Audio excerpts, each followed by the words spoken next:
All right, we're looking at polyprotic acids today, and I want you to think about when we are looking at most of the acids or all of the acids we've been working with so far, they only have one hydrogen that they can donate. So they only have one ionizable hydrogen, and these acids are called monoprotic. Because they only have one hydrogen that they can donate, they only have one Ka value. Now, some of the acids that we know and that we've used before are called polyprotic. This is because they have more than one hydrogen that they are able to donate. So an example of a diprotic acid is sulfuric acid, and it can donate 2 hydrogens. And then a triprotic acid can donate 3 hydrogen ions, and the most common one is phosphoric acid, H3PO4. So, actually, you should probably pause and copy this. What ends up happening is these acids ionize in a step-by-step process. Each hydrogen ionizes on its own, and because it's ionizing on its own, in its own step, each step to complete ionization has its own Ka value. So we're going to use H3PO4 as an example, and we're going to look at what this looks like. So in our first, if we have H3PO4 and we dissolve it in some water, and one of those hydrogen ions donates away. So the H3PO4 becomes H2PO4. And we end up with the hydronium ion H3O+. Now remember that the hydronium ion and the H3O+ and the H+ are interchangeable. They mean the same thing. Okay, they both mean extra hydrogen. So in the first step, the H3PO4 ionizes into H2PO4 and a hydrogen, or the hydronium, and we call that Ka1. So we calculate Ka1 that looks like this: H3PO4 aqueous, and our hydrogen times our hydrogen over the H3PO4, and I'm just going to tell you that Ka1 value is 7.2 times 10 to the negative 3. Okay. Now, what can happen is shown by, or what does happen is shown by my purple arrow, that the H2PO4 negative, again in the water, donates another hydrogen ion, and now it's becoming the an HPO4 2 negative. And we still have the H3O+ to indicate the hydrogen ion. Yeah.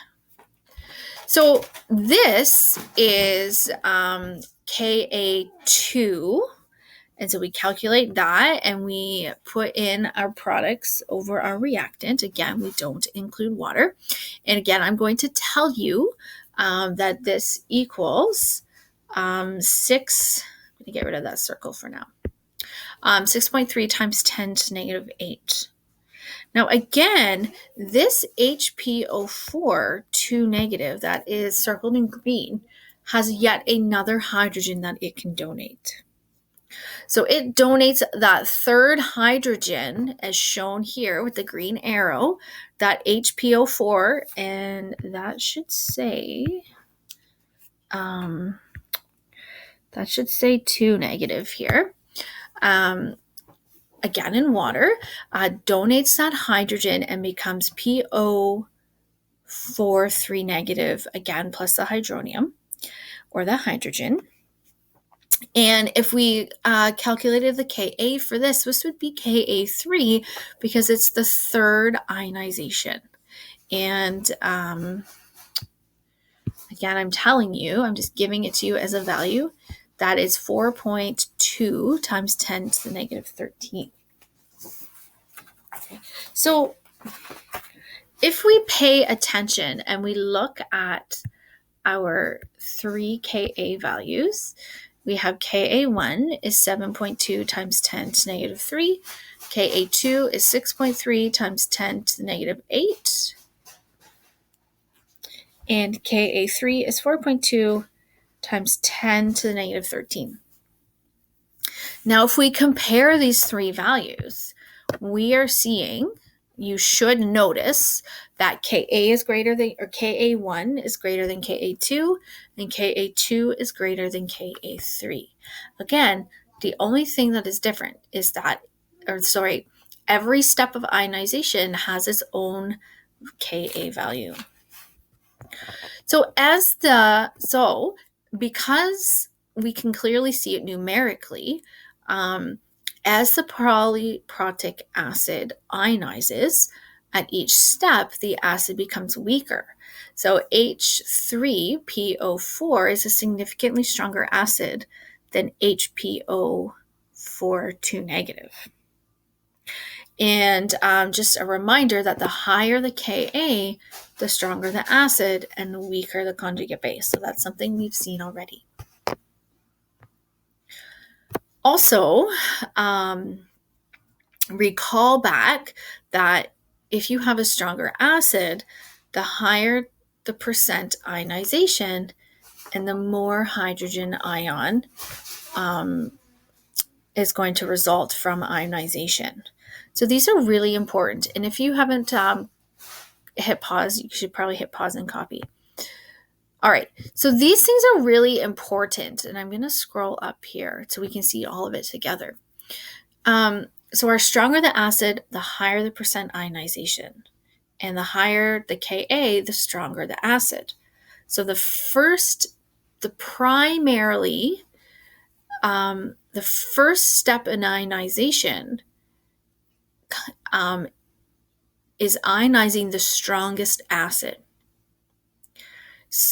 And so the first step in ionization is resulting in the most amount of hydrogen ion. So we can see that written right here. This means that most of the hydrogen ion concentration is coming from the first ionization step of an acid. When we are dealing with an equilibrium and we are looking for a Ka value for a polyprotic acid, what we do is we want to use the major equilibrium. It is the equilibrium with the highest Ka value, and it provides the bulk of the hydrogen ion concentration.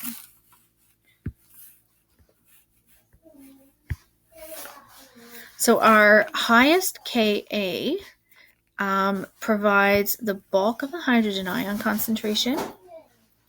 So it is the one that is going to determine our pH. We fancily call it the major equilibrium.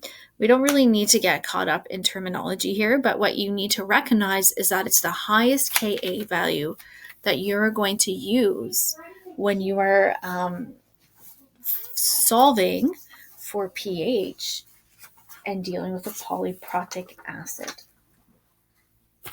We're going to do an example right now. So sorry, if you haven't paused, pause and copy.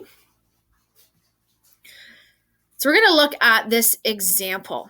We're going to calculate the pH of 1.00 mole per liter phosphoric acid, H3PO4. Now, you should immediately be recognizing that you are dealing with a polyprotic acid.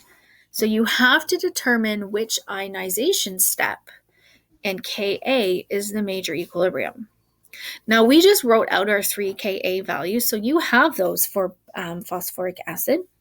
But if you did not, you would look in the table that I have given you with your ionization constants lesson, and you would look up the Ka values for your polyprotic acid. So your Ka1 is 7.1 times 10 to the negative 3. So we write the statement that says, since Ka1 is the largest, it forms the major equilibrium and determines pH of the solution. And it also tells us that the major entities in the solution are H3PO4 and water. So the higher the Ka, it tells you what equilibrium you want to be working with. If it was Ka2, our major entities would be HPO4 negative plus water. So the highest Ka value, Ka1, is telling us that we want to be we are dealing with this equilibrium system. Now, we have to remember that, just a little side note here, that water is also ionizing and it is adding hydrogen ions into solution. But the Ka is significantly larger than Kw. So we ignore the hydrogen ions produced by water. So you don't have to write out the statement that I have here written out in the black ink, but I just wanted you to be aware that we always just ignore the hydrogen ions coming from ionization of water because it's such a small, tiny little amount. So therefore, what we're going to do is we want to determine pH. And so at this point, you should know how to determine pH from a Ka value. You know that you need an ice table. So we are going to put in our ice table our acid, and it's our first ionization that we care about because it is the highest Ka. So this is our equilibrium written. It's the same equilibrium as up here. It's just written out a little simpler. I like to write it out this way. That's in my ice table. So just a reminder, I'm still seeing ice tables without units. You do not want to forget those. Now, at this point, you know what to do because you have a Ka and you want pH. And to get pH, you can calculate hydrogen ion concentration. So I'm just going to quick show you our solution here. You're going to notice when you substitute that you do not have perfect square, but you can do a 100 rule check. And luckily for us, our 100 rule works. So we can ignore our X. And we don't need to deal with any of these. So we go ahead and we solve for X. And then our X value, I'm just going to show it here. So we've got our math. We solve for X. You know what to do here. You've done this a million times now. And then we go back and we look in our ice table and we can see that our hydrogen ion concentration equals X. So hydrogen ion concentration equals X. So 8.4 times 10 to negative 4. And if I wanted good communication, I would have units on that. So I'm going to add that in. I'm sorry for my children. They're rather loud, but is what it is. So I'm just going to punch in some units. Maybe if my stylus will work. Oh, come on. All right. I don't have them in, and my stylus is totally garbage. But right here, where it says 8.4 times 10 to negative 2, you should have mole per liter in there. And then you have now solved for hydrogen ion concentration, and so you have something. What a delay! You have something that you can sub into the pH equals negative log of hydrogen ion concentration, and you get a pH of 1.07. Okay, so polyprotic acids, the secret is that you just need to confirm which Ka and which ionization step that forms the major equilibrium, because that's the one that gives you the highest amount of hydrogen ions in solution and thus gives you your pH. Okay. Other than that, it's the same as every other Ka problem that we've done. That's it.